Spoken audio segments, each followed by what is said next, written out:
민망해요? 당신은 하나님의 자녀입니다. 아, 그 목소리는 커지네. 네. 당신은 전도자입니다. 한번 해보세요. 당신은 전도자입니다. 네, 아멘. 왠지 쑥스러워집니까? 전도자라 가니까? 여러분이 전도를 잘하고 못하고를 떠나 전도자가 된 것은 분명합니다. 그것은 하나님이 우리를 부르실 때 주신 정체성이에요. 그래서 나는 전도 한 번도 안 하는데 그래도 전도자입니다. 언젠간 할 거니까. 아멘. 네, 맞지 않습니까? 언젠간 여러분 하실 거니까요. 자, 오늘 말씀을 함께 나누면서 여러분과 제가 정말 하나님의 음성을 듣고 최고의 축복을 체험하는 귀한 시간 되기를 바랍니다. 우리가 구원을 받은 것은, 우리가 구원받은 것은 우리의 행위고 행위가 아니죠. 우리의 행위 때문에 구원받은 게 아닙니다. 그런데 또 어떤 의미에서는 우리의 믿음 때문에 구원받은 것도 아닙니다. 우리의 행위 때문도 아니고 우리의 믿음 때문도 아니다. 우리의 행위로 구원을 받을 수 없다. 이 말은 구원은 우리가 어떤 행위를 잘했느냐 못했느냐 하고 아무 상관없이 주어지는 하나님의 은혜입니다. 그러니까 여기서 관계를 잘 이해해야 돼요. 내가 어떤 행동을 잘하면 구원받고 어떤 행동을 못하면 구원 못 받고 그렇지 않습니다. 우리의 행위와 구원은 아무 관련이 없다는 겁니다. 로마서 3장 20절에 보니까 율법의 행위로 그 앞에 의롭다 하심을 얻을 육체가 없다 그랬어요. 갈라디아 2장 16절에도 사람이 의롭게 되는 것은 율법의 행위로서 난 것이 아니요 그랬어요. 여기서 율법의 행위라고 하는 것은 인간이 정해놓은 어떤 규정들, 나름대로 이렇게 하면 좋은 것이다, 의로운 것이다, 이런 것들을 잘 했더니 그것 때문에 구원을 받는 것은 아니라는 얘기죠. 자, 이것은 여러분들 이해가 될 겁니다. 근데 믿음으로 인한 구원도 사실은 아니라는 겁니다. 우리의 믿음 때문에 내가 믿음이 좋았더니 구원받고 믿음이 안 좋았더니 구원 못 받고 이런 것도 아니라는 얘기예요. 왜 그러냐? 성경에는 분명히 갈라디아서 2장 16절에는 그리스도를 믿음으로 의롭다함을 얻으려 함이라. 그래서 분명히 그리스도는 믿음으로 구원을 얻는다라고 나옵니다. 그런데 왜 믿음으로 구원받는 것도 아니라고 하느냐? 이유는 근원적으로 살펴보면 하나님의 은혜가 임해서 믿음을 가졌기 때문에 그 믿음도 결국은 하나님의 은혜의 결과 때문에 주어진 거라. 그래서 하나님의 은혜로 구원받은 것이다. 자, 에베소서 2장 8절에서 바울이 뭐라고 얘기를 하냐면 그 은혜를 인하여 믿음으로 말미암아 구원을 얻게 되었다. 그게 무슨 얘기냐면 하나님이 우리에게 은혜를 주셔서 믿음을 갖게 해요. 믿음을. 그리고 그 믿음을 보시고 우리를 구원해 주셨다는 겁니다. 이게 얼마나 놀라운 일입니까? 예를 들면 이와 같은 얘기예요. 채권자 되신 하나님께서 빚을 탕감해 주려고 딱 우리가 채무자 된 우리가 가지고 있는 돈이 없어. 그러니까 돈을 주시는 거였다. 너 나한테 빚진 게 한 100만 원 되지? 내가 너 한 100만 원 줄게. 그리고 나서 그 100만 원을 나한테 갚아라. 이렇게 하고 우리의 채무 관계를 탕감한 것과 같은 것이다. 비유로 든다면 하나님이 우리를 은혜로 믿음을 주신 다음에 그 믿음을 보시고 우리를 구원해 주셨다. 이런 말이죠. 그래서 제가 굳이 행위도 아니고 믿음도 아니다 이렇게 말한 이유는 다름이 아니라 하나님의 전적인 은혜 결과로 구원을 얻는 것이다. 이 말을 강조하기 위해서 하는 말입니다. 그래서 우리의 구원은 전적인 하나님의 은혜의 결과입니다. 그래서 우리가 하나님 앞에 표현할 수 있는 것은 감사밖에 없는 거예요. 구원해 주신 하나님께 감사합니다. 만약에 내 믿음이 좋았더니 구원받았다. 그러면요. 내 믿음 때문에 구원을 받은 거네. 이렇게 생각하기 쉽지 않아요. 아닙니다. 믿음도 하나님이 주셨기 때문에 가진 것이기 때문에 우리가 구원받은 것은 전적인 하나님의 은혜인 줄로 믿습니다. 그러고 보면 여기 계신 여러분은 한 사람도 예외 없이 하나님의 은혜를 받은 사람들입니다. 아멘. 그 은혜를 받아서 여기 온 거예요. 은혜를 못 받으면 여기에 올 수가 없습니다. 여기 오는 게 쉬운 게 아닙니다, 여러분. 물론 교회 문턱이 높아서가 아니고요. 여기 와서 한 시간에 앉아서 이 말씀을 듣는 게 이게 참 쉬운 얘기는 아닙니다. 여러분이 그 개국 콘서트 같은 거는 2시간씩 막 봐도 질리지도 않고 재밌잖아요. 그죠? 어떤 거 영화 같은 거는 막 시간이 막 가는 줄 모르고. 근데 영적인 세계가 이해가 안 되면요. 여기 앉아서 30분도 앉아있기 쉽지 않은 겁니다. 굉장히 어려운 거예요, 사실은. 이 복음이 어떤 사람에게는 아주 쉬운 것이며 어떤 사람에게는 비밀로 된 것이기 때문에 비밀의 내용을 모르는 사람이 비밀을 듣고 앉아있어 보세요. 답답해 미치는 겁니다. 여러분이 오늘 이 자리에 앉아서 말씀 듣는 게 그래도 참 행복하다. 너무 좋다. 그러면 은혜를 입은 줄로 믿습니다. 뭐 좋기도 하고 좀 지루하기도 하고 좀 이렇게 왔다 갔다 한다. 그러면 오랜 체질 때문에 그렇습니다. 은혜는 입었는데 내 안에 체질이 하도 많아가지고 이놈의 체질이 이 은혜를 자꾸 가로막는 거죠. 그러나 어떤 은혜를 받은 건 분명합니다. 여기까지 오는 게 쉬운 게 아닙니다. 아멘. 그렇잖아요. 뭐 건강 안 좋아 보세요. 올 수 있나? 그렇죠? 또 누구하고 막 싸워봤어 봐요. 또 감정적으로 이게 격해져도 이게 은혜를 이게 말씀 듣기 쉽지 않은 겁니다. 여러 가지로 은혜가 임한 거예요. 오늘 축복의 자리에 하나님의 은혜로 인하여 잘 오셨습니다. 하나님이 큰 은혜를 더욱 누리고 가기를 축원합니다. 그러면 하나님께서 이렇게까지 우리에게 구원이라고 하는 것을 주신 그 내용이 뭐냐? 구원이 도대체 뭔가? 하나님께서 우리에게 주신 이 구원이라는 것은 과연 무엇일까? 생각해 봐야 되죠. 여러분 구원을 어떻게 생각하고 계십니까? 제가 옛날에 참 복음 모를 때 친구들끼리 장난하는 게 있어요. 하나님은 왜 10원을 주지 왜 구원을 줬냐? 그냥 장난스럽게 했던 말들이 있는데 도대체 구원이 뭔가? 구원을 알아야 돼요. 가장 많은 사람들이 이런 말을 해요. 예수 믿고 구원받으라. 그죠? 많이 들었죠? 그 옆 사람한테 얘기합시다. 예수 믿고 구원받읍시다. 근데 도대체 구원이 근데 뭐예요? 자, 예수 믿고 구원받으란 말은 참 수도 없이 들었는데 그 예수를 믿고 받는 구원이 뭐냐? 뭘 구원이라 하느냐 하는 겁니다. 우리가요, 이 구원에 대한 정의를 정확하게 알지 않으면 신앙의 색깔이 굉장히 달라집니다. 여기에서 다양한 형태의 자기 나름대로, 자기 소견대로 하는 신앙이 나와요. 마태복음 1장 21절에 보면 구원에 대한 대표적인 기록입니다. 뭐라고 나오냐면 아들을 낳으리니 이름을 예수로 하라. 이는 그가 자기 백성을 저희의 죄에서 구원할 자이심이니라. 그래서 구원이라는 말은 죄에서 벗어나는 거죠. 그런데 이것만 말해가지고는요, 죄에서 구원받는 거라는 이 이야기, 요 부분만 얘기해가지고는 사실은 복음의 어마어마한 가치를 이해하는 데는 사실 좀 부족해요.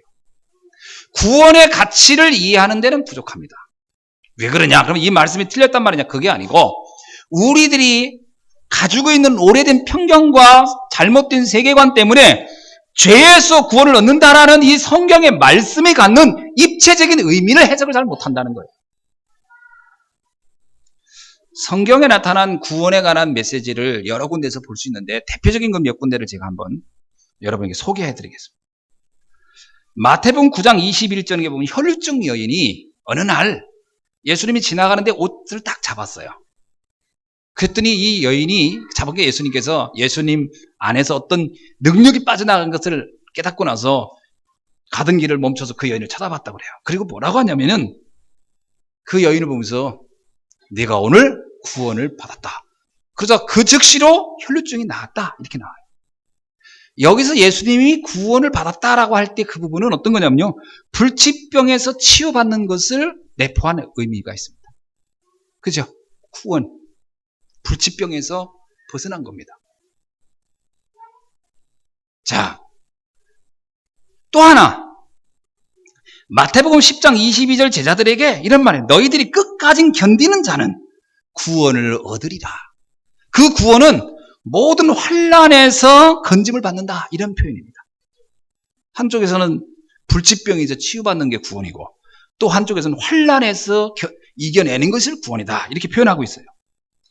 누가복음 1장 71절에서 요한의 아버지 사가랴가 이런 기도를 합니다.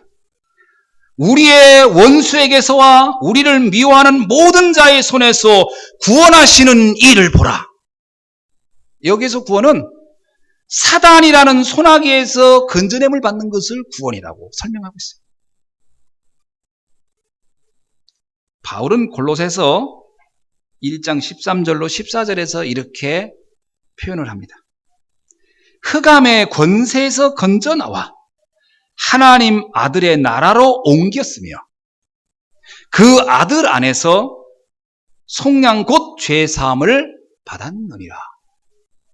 구원을 상황에 따라서 여러 가지로 설명하고 있어요. 그런데 이 모든 것을 하나로 종합해서 말한다면 뭘까요? 근본 문제 때문에 생긴 일들이라는 거예요. 하나님을 떠난 죄 문제 때문에 사망에 우리에게 이르렀어요. 로마서 5장 12절에. 그 죄 때문에 사망에 이르르고 사망이 우리에게 왕노릇한다고 그랬어요. 그래서 그 세력을 붙잡은 사단이 우리를 공격한다고 합니다. 그래서 우리에게는 질병도, 인간 문제도, 경제 문제도, 여러 가지 삶의 문제도 다 온다는 거예요. 그러면 혈루증 여인이 그 혈루증을 치유받는 건 단지 질병 치유가 구원이다 이런 표현이 아닙니다. 그 일을 가능하게 했던 배경이 있었다. 거기에서 빠져나오란 얘기예요. 예수님의 제자들에게 환난의 때에 네가 이거를 이겨내야 된다 하는 것은 인간의 근본적 문제 때문에 우리에게 많은 환난이 왔다는 거예요. 여기에서 네가 이겨내는 것, 이 근본 문제를 치유받는 것이 구원이다. 이렇게. 자, 그러면 이 말씀을 종합해서 볼 때 구원은 한마디로 말하면 인생 근본 문제에서 벗어나는 겁니다. 인간이 갖는 모든 문제의 원인, 근원에서 빠져나와야 됩니다. 그것을 우리는 창세기 3장 사건이라고 합니다. 왜 창세기 3장 사건이라고 하느냐? 창세기 3장의 그 근원의 이야기를 가장 잘 설명되어 있어요. 거기에 보면 뭐라고 나옵니까? 사단에게 속아 하나님을 떠나는 죄를 범하고 그리고 영원한 지옥에 갈 수밖에 없는 운명적 상황에 들어가 버렸다는 거예요. 이게 근본 문제입니다. 우리가 겪고 있는 모든 문제는 여기서 시작됩니다. 이 문제를 해결받으라는 거예요. 그래서 사망에 이르게 하는 원죄, 이것 벗어나야 되죠.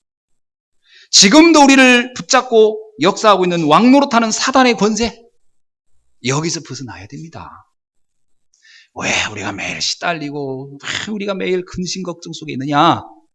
이 사단의 세력에서 벗어나지 못해서 그래요. 이 영향력을 받고 있어서 그래요.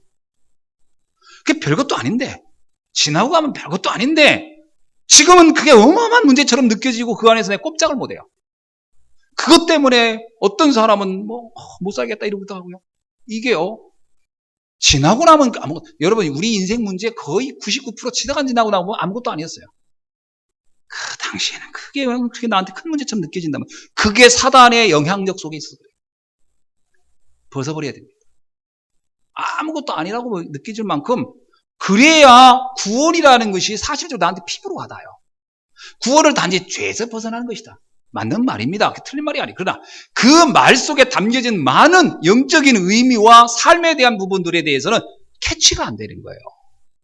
그냥 교리적으로 무슨 구호적으로 신조로 외워버려가지고는 구원이 이해가 안 돼요. 고부간의 문제가 뭡니까? 창세기 3장 문제예요. 경제 문제가 뭡니까? 창세기 3장 문제입니다. 질병 문제가 뭡니까? 창세기 3장 문제. 하나님 떠났기 때문에. 인간 문제가 뭡니까? 창세기 3장 문제예요. 그게 사단이 그 부분에 틈을 타고 돌아서 우리의 인생을 지금 농락하고 있는 거예요. 벗어나야 됩니다. 그게 구원이에요. 근데 그 구원을 우리의 행위로 얻을 수 없잖아요. 착하게 살아라. 그러면 해결될까? 안 되거든요. 그래서 행위가 아니라는 거예요. 두 번째, 내가 믿음. 그래야 됩니까? 안 돼요. 하나님의 은혜를 주셔서 믿음을 갖게 하고 그 세계를 보는 눈을 열어주셔야 돼요. 믿음이라는 것은 단순히 앵무새처럼 예수는 그리스도, 예수는 이걸 말하는 게 아닙니다. 인간 문제가 왜 시작됐으며 그 문제는 우리 힘으로 해결할 수 없는 것이며 그래서 하나님이 해결자이신 그리스도를 보내셨 이러한 영적인 원리와 비밀이 이해되는 걸 말하는 거예요. 그게 믿음이에요. 믿음이 단순한 게 아닙니다, 사실은. 그래서 마음으로 믿고 의로 입으로 신하여 구원한다. 마음으로 믿어져야 되는 거예요. 우리의 머리로 이치가 깨달아져야 돼요. 영적인 세계가 깨달아져야 돼요.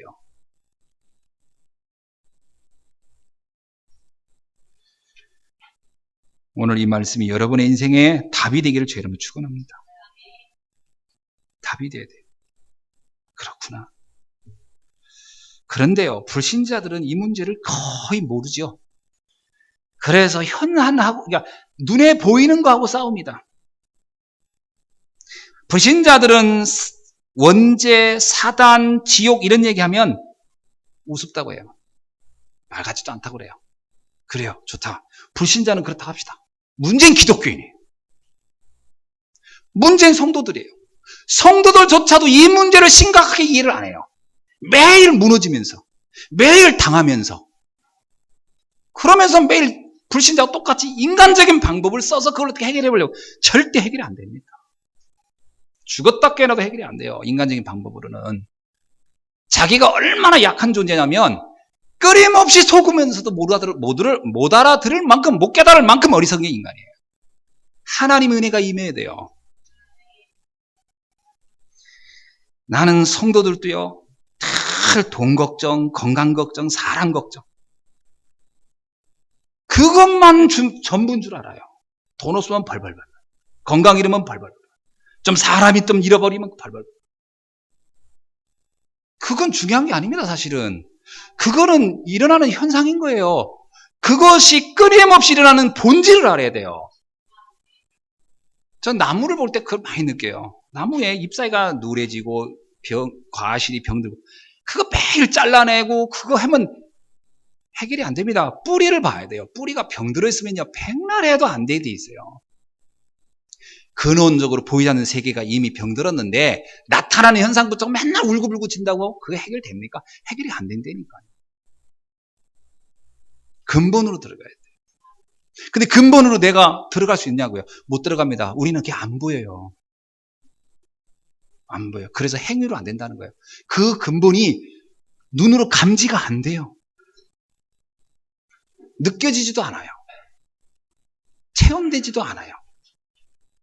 어떻게 하면 됩니까? 그래서 하나님이 그리스도를 보낸 거예요. 그 말이 이해가 돼야 됩니다. 보이지 않게 지금도 우리의 삶을 고통과 재앙으로 이끌고 가는 이 영적인 배경과 영적인 영향력에서 벗어나는 길을 하나님이 알려주셨어요. 그게 바로 그리스도. 어떻게 하라고요?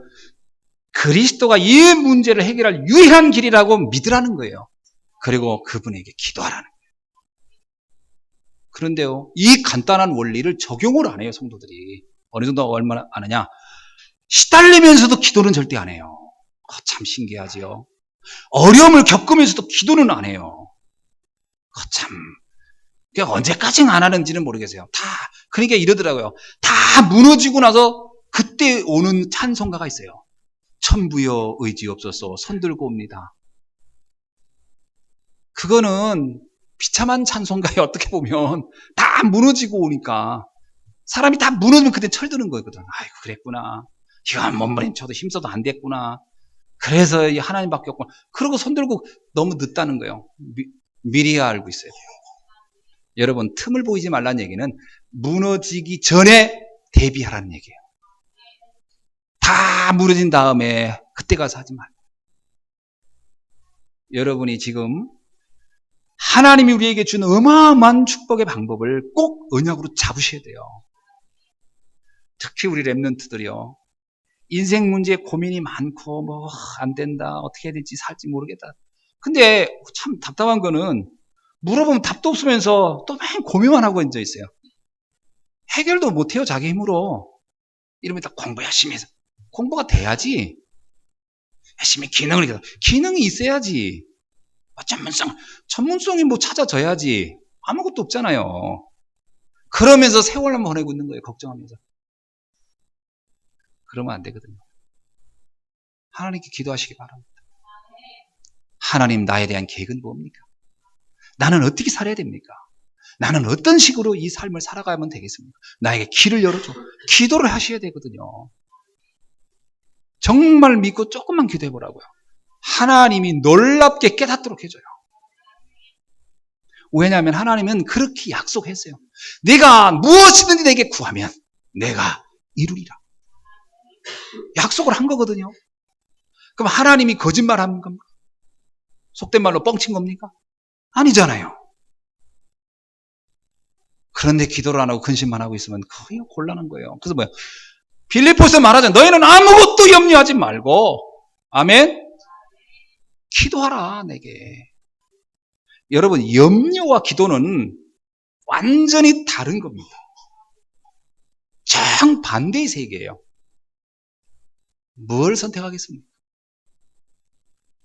상식적으로 생각해 보세요. 염려를 잡고 사는 게 낫겠습니까? 기도를 잡고 사는 게 낫겠습니까? 계산을 때려봐도 당연히 기도가 훨씬 낫잖아요. 그런데 그 괴롭고 힘든 염려를 잡고 산다니까요. 그게 문제라. 그렇게 힘든 걸 잡고 살아요. 그러면서 왜 나는 안 되니? 왜 안 되지? 안 되기로 작정하고 가 있으니까 안 되는 거지. 기도하기를 주 여러분 축원합니다. 이 성경은 인생 근본 문제에서 벗어나게 하는 유일한 답을 복음이라고 하는 겁니다. 그래서 복음이에요. 다른 게 아닙니다. 복음은 은혜로 주신 거라고 하는 게 그 맞는 거거든요. 복음이라고 합니다. 이 영적 사실을 알려주는 유일한 책이 성경입니다. 성경은 역사책이 아니에요. 무슨 교훈책이 아닙니다. 이 영적인 문제를 해답해주는, 이 문제의 원인과 답을 알려주는 유일한 책이 성경이다. 이것을 증거하는 곳이 교회입니다. 이 사실을 증거하는 시간이 예배 시간이에요. 예배 시간을 놓친다는 것은 가장 불행한 일입니다. 예배 시간이요. 어떤 분이 너무 길다 그러는데 글쎄 과연 이게 긴 시간일까요? 여러분의 인생 문제 지금까지 얼마나 시달리며 살아왔습니까?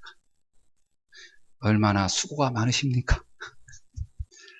그 답을 듣는 시간인데 그 한 시간이 길다고 괴롭다는 것은 지금 인생 문제를 너무 잘못 보고 있는 거예요.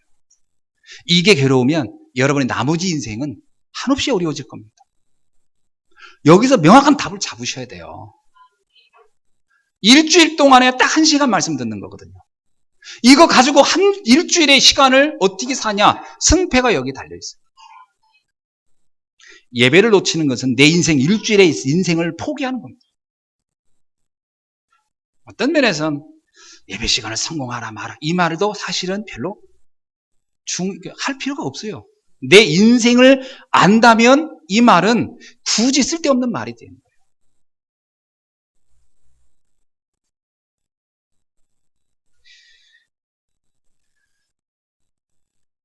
이 말을 하는 사람이 목사고 전도자입니다. 이 사실을 알고 누리는 사람을 성도라고 합니다. 그래서 여러분을 성도라고 하는 거예요. 근데 이 말을 알고 누려야 돼요. 누리고 계십니까? 제가 왜 이렇게 힘줘 말하는지 아시죠?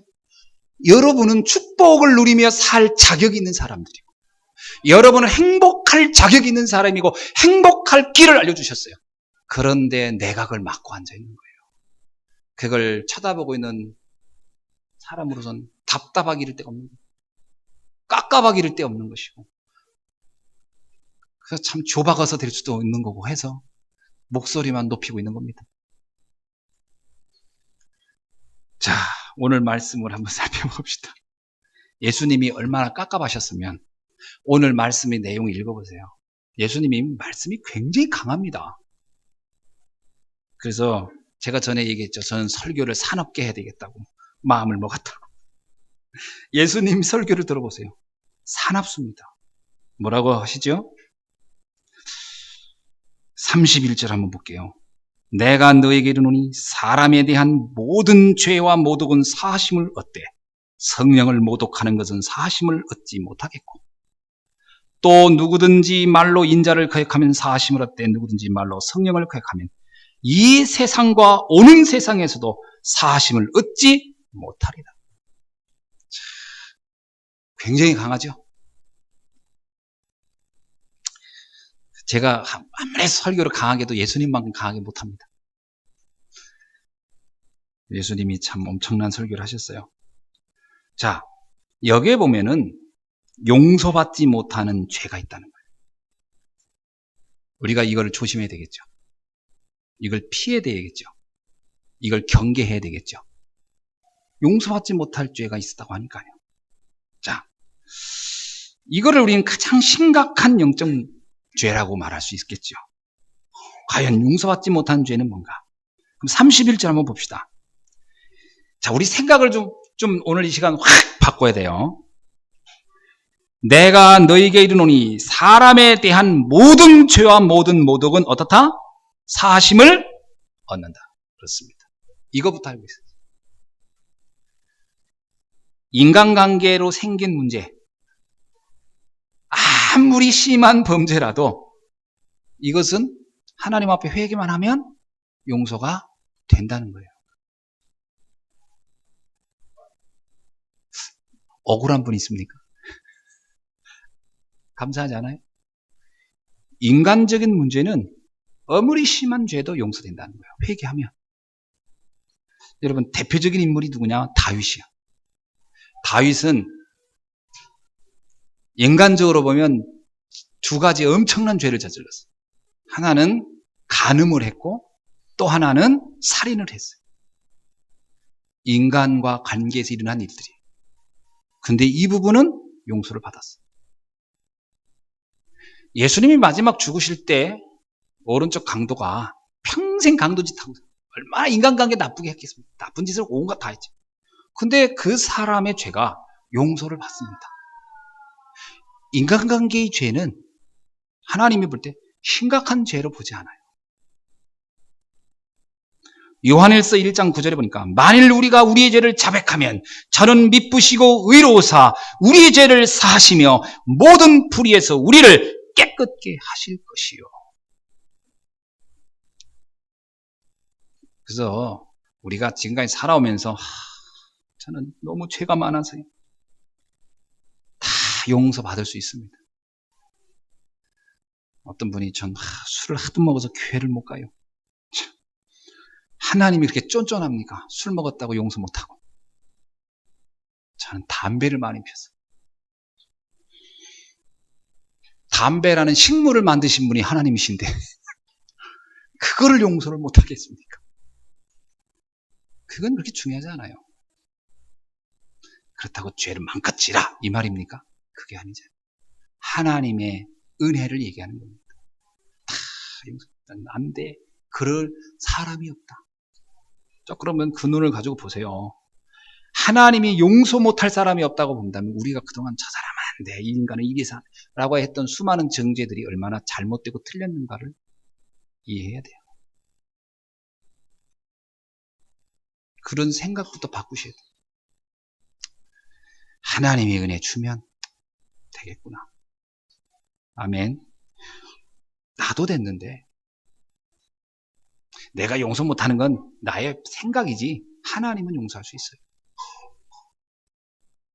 자, 이건 그다지 문제가 안 됩니다. 인간이 복음만 제대로 알면 언제든지 인간은 변할 수 있어요. 언제든지. 그래서 이건 크게 문제되지 않아요. 그런데 그 다음이 문제입니다. 읽어봅시다. 시작. 성령을 모독하는 것은 사심을 얻지 못하겠고 32절의 후반절에 누구든지 말로 성령을 거역하면 이 세상과 오는 세상에서도 사심을 얻지 못하리라. 이게 무슨 말입니까? 성령을 모독한 죄 절대로 용서할 수가 없다 이렇게 나옵니다. 예수님이 굉장히 강하게 표현한 거거든요. 이런 겁니다. 하나님의 성령을 힘입어 귀신을 내어 쫓는 일들을 예수님이 하셨잖아요. 그 앞에 이야기를 쭉 보세요. 예수님께서 귀 멀고 눈 멀어 말 못하는 사람을 데리고 왔을 때 예수님이 그들을 고쳐줬어요. 그거를 그 옆에서 바리새인들이 본 거예요. 야, 이런 일이 일어나는 거야. 명백하게 하나님이 하신 것이 맞아요. 근데 이거를 이들이 부정했어요. 뭐라고 했냐면 귀신의 왕 바알세불을 힘입어서 한 것이지. 그리고 하나님이 하신 사역을 모독해버리고 완전히 부정해버렸어요. 그래서 예수님이 말하기에 너희들은 용서받을 수 없는 짓을 하고 있다. 이렇게 말한 겁니다.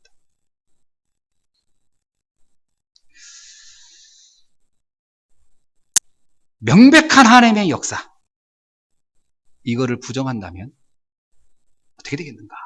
그 결과가 어떻게 되겠는가 하는 겁니다. 하나님의 역사가 분명한데 이거를 거부하고 믿지 않는다면 결과가 어떻게 되겠는가? 유대인들이 실제로요, 이 세상에서도 용서를 받지 못하고 저 세상에서도 용서를 받지 못한다 그랬는데 유대인들이 실제로 로마가 성전을 다 파괴시키고 나라를 완전히 붕괴시키고 그리고 이들은 그때 흩어집니다. 디아스포라. 흩어지는 자가 되죠. 2000년간 그들은 전 세계 곳곳에서 흩어져 삽니다. 근데 신기하게요. 이들은 살면서 엄청난 학살을 당해요. 유대인들이. 근데 영문을 몰라요. 왜 우리가 이런 일을 당해야 되는지. 왜 이런 대우를 받아야 되는지 영문을 모르고 고통을 당했어요. 홀로코스트라는 학살 추모관을 세워놓고 지금도 우리는 다시는 이런 학살 당하지 말자라고 하고 있는데 아직도 원인은 모르고 있어요. 이게 무슨 넌센스입니까? 우리가 잘못하면 이렇습니다. 다시는 이런 겪지 말아야지. 이런 어려움 겪지 말아야지. 그러면서요, 그 길을 계속 반복할 수도 있다는 거예요. 근원적인 부분을 모르는 거예요. 오늘 말씀의 핵심은 뭐죠? 사실은 경고의 메시지입니다. 하나님이 바리새인들이 미워가지고 내 이것들 저주를 줘야지. 사실은 저주의 메시지가 아니고요. 경고의 메시지예요. 이유는 그 뒤에 보면 예수님께서 그 말을 굉장히 부연 설명을 하면서 여러 가지 이야기를 합니다. 나무, 열매 이야기, 마음에 가득한 이야기, 선한 사람은 선한 데서 악한 사람은 악한 걸 내고 이러면서 예수님이 이 용서받을 수 없다 해놓고서 쭉 부연 설명을 합니다. 왜 그렇죠? 벗어나라는 겁니다. 깨달으라는 얘기예요. 예수님이 이들을 정죄할 목적이 있는 게 아니고 구원하려고 이 메시지를 던진 거예요. 정신 차려라. 영적 세계를 깨닫고 빨리 돌아서라. 안 그렇다면 너희들에게 끊없는 고통과 재앙이 계속 올 것이다. 하나님도 어떻게 도와줄 수 없는 상황이 올 것이다. 이 얘기를 계속합니다. 여러분, 우리가요 하나님의 축복을 거부해버리면 하나님도 우리를 도울 수 없습니다. 이게 문제입니다. 그게 저주예요. 달래 저주가 아닙니다. 하나님이 나를 도울 수 없는 게 저주예요. 하나님이 징벌을 주는 게 아닙니다. 저주는 사단이 갖다 주는 거예요. 하나님이 우리를 지켜주지는 못하는 거예요. 내가 원치 않기 때문에. 그걸 저주라고 표현하고 있는 겁니다. 그래서 성경에서 뭐래요? 내가 그들을 방기한다 이런 표현이 나와요. 방기. 어쩔 수 없어 나는 그에게 손을 댈 수가 없다. 하나님이 손을 못 댄다는 얘기는 비참한 거예요. 주께서 우리를 보호해 주셔야 될 줄로 믿습니다. 그래서 다윗이 뭐라고 하죠? 여호와는 나의 목자시니 세상이 나를 만만이니 천만이니 나를 버릴지라도 하나님이 나의 산성이 되시고 나의 요삭이 되어달라고 하는 고백을 해요.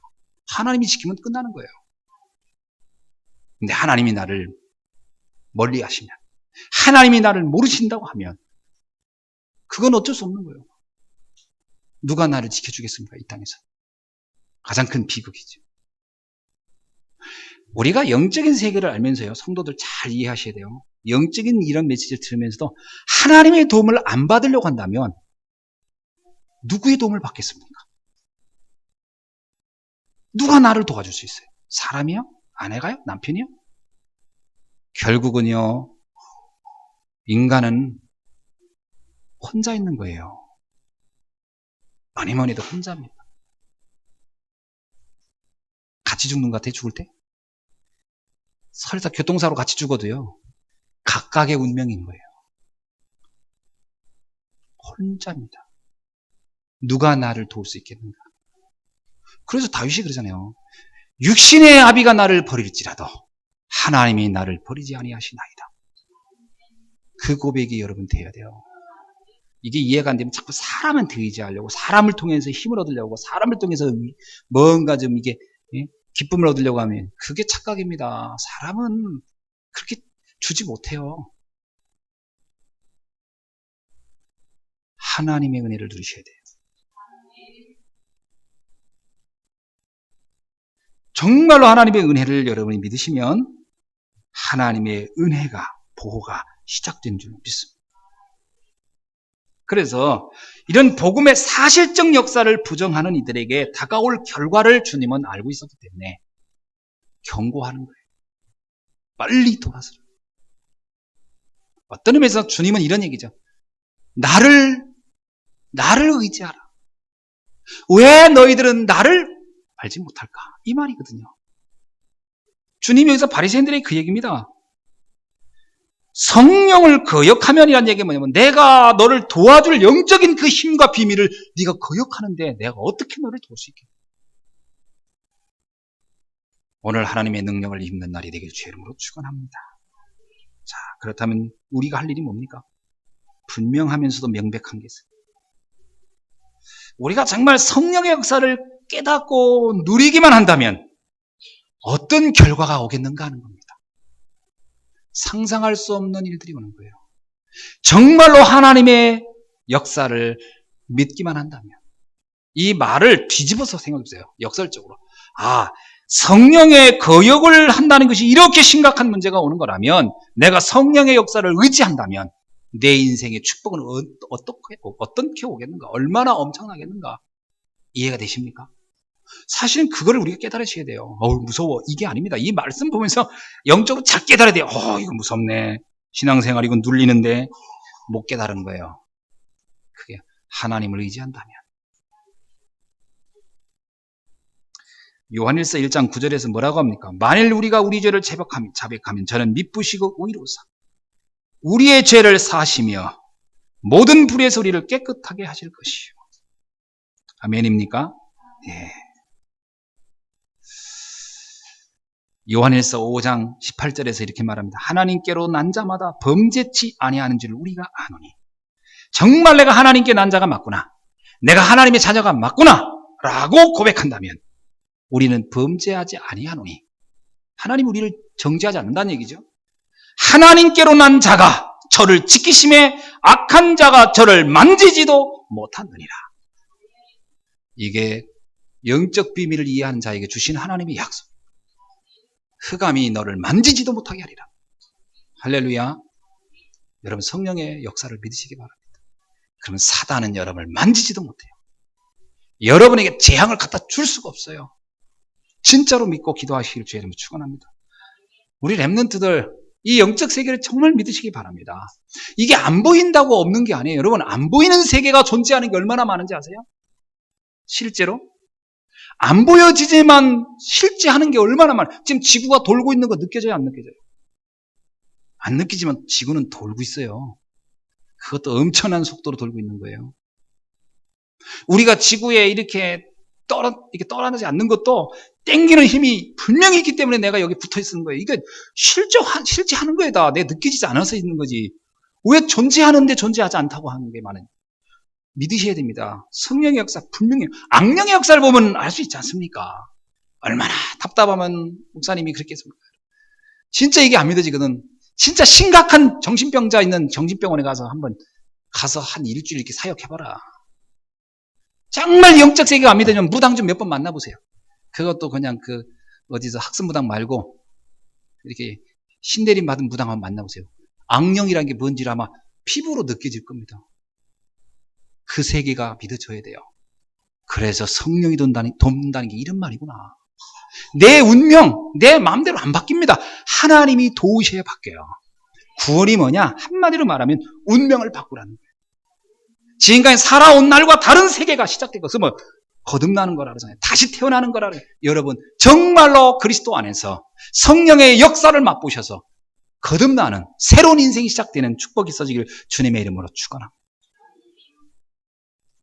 오늘부터 그 맛을 보시고, 혹시 내가 이런 문제 때문에 너무 답답해, 기도 속으로 들어가 보시기 바랍니다. 하나님이 어떻게 하는지를 여러분 꼭 체험하셔야 돼요. 성경의 말씀이 거짓말이라면 지금까지 이렇게 수많은 믿음의 사람들이 이 말씀을 붙잡고 살았고 여기 생명을 걸지 않았을 겁니다. 이 말씀이 사실이기 때문에, 이 말씀에서 사실적인 체험을 했기 때문에 생명을 거는 순교자들이 나오는 거예요. 스데반은 죽어도 좋다고 한 거예요. 그래, 내 생명 이게 전부가 아니다. 영원한 세계가 또 있다. 이 정도까지 체험한 거예요. 여러분, 어떤 사람이 자기 목숨이 아깝지 않은 사람이 누가 있습니까? 그러나 영원한 세계를 믿어진 거예요. 인간의 삶에 대해서 통찰력이 있어야 되죠. 영적인 통찰력이 있어야 돼요. 이거 이해 못하니까 바리새인들이 어리석게 자기들이 알고 있는 거가 전부인 줄 알아서. 그런데 그들에게 오은 미래 보세요. 바리새인들은 완전히 망했어요. 다 망했고 후대들 전부 다 학살당하고 아직도 정신 못 차리고 있어요. 우리가 이 영적 세계 모르면 문제는 계속 옵니다. 내가 알고 있는 알량한 몇 가지 지식 가지고, 알량한 몇 가지 인생관 가지고 막 해보려고 하지만 안 되게 돼 있어요. 하나님이 도우셔야 되는 줄로 믿습니다. 그는 인생을 좀 살아본 분들은 알 거예요. 그래서 어른들 얘기를, 이걸 랩런트 들으면 누워 자다가 떡을 먹는다 그러는데, 인생을 조금 아는 어른들도 벌써 얘기하는 게요, 아이들은 자기 수준에서밖에 얘기를 못 하잖아요. 그래서 여러분, 꼭 그 인생 상담할 땐 친구한테 하는 게 아니에요. 절대 친구한테 하는 게 아니에요. 친구하고 둘이 앉아가지고 인생 상담한다고, 아니 수준 똑같은 것끼리 앉아가지고 뭔 상담을 해. 상담을 하게. 인생 상담을 인생을 성공한 사람한테 가서 해야 되는 거예요. 맞아요. 신앙도 마찬가지예요. 여러분, 우리가 하나님의 말씀을 정말 믿으시길 주의 이름으로 축원합니다. 자, 그러므로 우리가 32절에 예수님께서 하신 이 말씀을 여러분이 정말 깨닫고요, 이제는 영적 세계를 제대로 알고 속지 않으셔야 됩니다. 보이는 세계가 전부가 아니에요. 인간 문제가 그게 전부가 아닙니다. 인간끼리 문제 있을 수 있어요. 근데 그렇게 심각한 문제냐? 착각하고 있는 거예요. 심각하지 않습니다. 그거는 영적 문제가 더 심각한 거예요. 내가 영적으로 무지한 게 더 문제지, 아무리 인간관계 예민하고 잘해보려고, 그게 착각이에요. 그건 그냥 내버두세요. 기도하세요. 하나님이 알아서 다 정리해 주십니다. 나는 오직 여호와를 바라보리라. 어디서 나의 도움이 올 곳, 그죠? 주를 바라볼 때 오는 거예요. 힘으로도 능으로도 여호와의 신으로 되느니라. 아멘. 그래서 우리 자녀들이 이 영적 세계를 알도록, 이 참된 응답을 받도록 우리들이 정말 신경 써야 돼요. 그래서 우리 자녀들에게요, 말씀 이 부분이 눈으로 볼 땐 별게 아니거든요. 그러니까 부모님도 자꾸 착각해요. 공부도 시켜야 되고 한자도, 그거는 해야 돼요, 상식적으로. 그러나 그거보다 더 강조할 게 있어요. 영적 세계입니다. 말씀 듣고 은혜 받도록 하는데 더 집중해야 돼요. 그래야 그 아이가 정말 축복된 인생을 살아갑니다. 그래서 자녀들한테 얘기하세요. 나 아빠, 엄마. 그것만 교육하지 마세요. 하나님, 그리스도, 그리고 예배, 말씀, 영적 세계를 설명해 줘야 돼요. 까까 그거 안 알려줘도 지가 알아서 다 먹어요. 그거 뭐 까까를 그렇게 설명을 오래 해. 영적인 이야기 해주세요. 영적 세계가 깨닫도록. 아멘. 그 그때 그 아이가 어떻게 크는지 한번 보세요. 야, 다르게 크는구나. 그거를 내가 체험해야 돼요. 여러분, 부모들이요, 자녀를 내가 키우는 게 아닙니다. 내가 키운다고 하는 순간부터 망하는 거예요. 하나님이 키우는 거예요. 나는 목격하는 겁니다. 하나님이 키우는 길로 안내만 사살하고, 하나님이 이 아이를 어떻게 키우는지 내가 보면 내가 놀래야 돼요. 이야, 하나님이 이렇게 키우네. 하나님이 이렇게 자라게 하시네. 아, 하나님이 이 아이를 지혜롭게 하셨고. 그래, 거기서 내가 은혜를 받아야 되는 거지. 내가 이렇게 했더니. 그러다 안 되니까 죄 받고 막. 죄 박을 게 없어요. 영적인 은혜를 받도록 내가 안 해왔기 때문에 그 길로 가는 거예요. 이 비밀을 여러분 꼭 깨닫기를 주의 이름 축원합니다.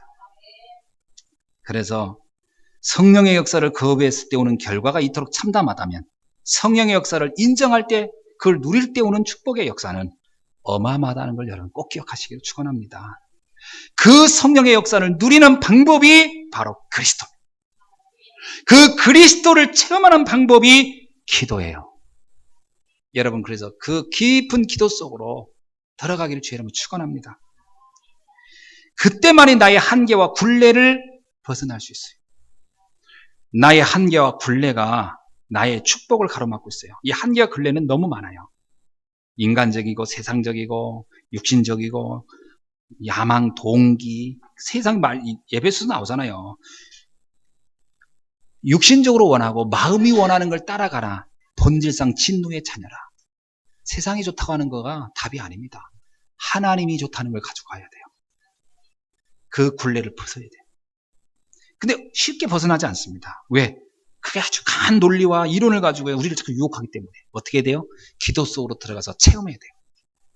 그리스도를 체험해야 돼요. 마가다락방에 봤던 초대교회 성도들이 그걸 체험한 말씀을 맺습니다. 성령의 능력을 알고 누리는 시간을 가지셔야 됩니다. 성령의 가장 중심적 사역이 뭐죠? 구원 사역입니다. 그래서 고린도전서 12장 3절 성령으로 아니하고는 누구든지 예수를 주라 시인할 자가 없느니라. 그렇습니다. 구원 사역은 성령의 가장 주된 중심적 사역이에요. 그리고 성령의 대표적인 사역이 귀신을 내어 쫓고 하나님의 나라를 이루는 것입니다. 내가 하나님의 성령을 힘입어 귀신을 쫓아내는 것이면 하나님의 나라가 이미 너에게 임하였느니라. 그래서 아무리 부족한 사람이라도 이 그리스도의 이름을 붙잡고 기도 속에 들어간다면 나의 인생에 들여졌던 모든 어둠과 흑암은 결박되고 떠나게 될 줄로 믿습니다. 그래서 그리스도를 정말 안다면 지금부터 여러분이 기도 속으로 들어가야 돼요. 성령의 가장 간절한 소원이 뭐냐? 구원받은 성도들이 복음을 누리며 살기를 원하는 거예요. 그래서 복음을 누리는 방법이 뭐냐? 사도행전 1장 14절입니다. 예수님께서 마가다락방에서 40일 동안을 계속 설명한 게 뭐냐면 이 알고 있는 복음을 너희가 누려야 할 거 아니냐. 그 누리는 방법을 설명하려고요. 40일간 하나님의 나라의 일에 대하여 설명했다고 나와요. 그렇다면 이 방법이 초대교회 어떻게 잡았죠? 기도입니다. 그게 사도행전 1장 14절이에요. 기도 속으로. 오직 기도 속으로. 복음을 안다면 이 기도 속으로 들어가는 것이 얼마나 축복인지를 깨달아야 됩니다. 인간이 할 수 있는 행위 중에 가장 영적인 행위는 예배죠. 근데 예배 중에 가장 핵심적 키가 말씀을 듣는 것과 기도하는 겁니다. 두 키를 놓치면 안 돼요. 말씀을 듣는 겁니다. 그게 영적인 일이에요. 영적인 일. 그 다음에 그걸 붙잡고 기도하는 겁니다.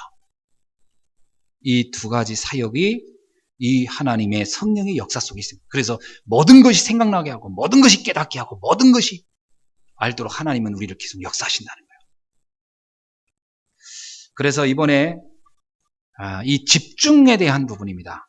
10일간의 집중, 40일의 집중. 그래서 저도 우리가 집중해서 기도할 수 있는 시간을 좀 가져야 되지 않겠냐.